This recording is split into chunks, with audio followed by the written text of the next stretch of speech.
Let me tell you about the dirtiest and smelliest king in history.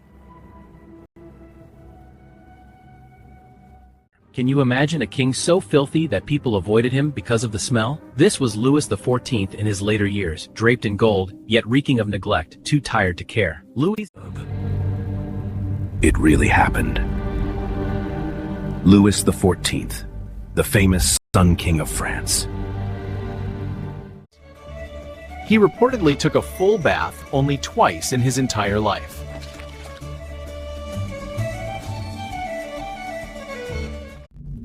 His breath was unbearable,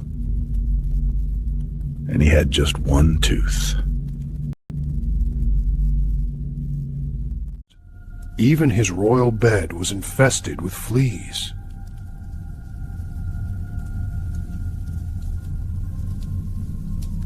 His long hair was home to a whole army of lice.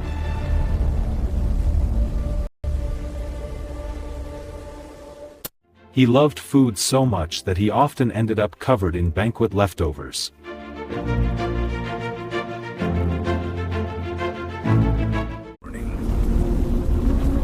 The thousands were one day. The grime just kept building up.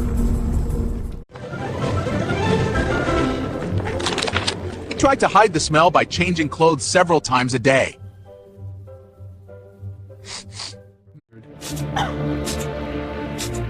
And drowning himself in perfume. But nothing worked. Yet somehow, the king had over 30 children and dozens of mistresses. He ruled with power and glory, but when it came to hygiene, Louis XIV was a complete disaster.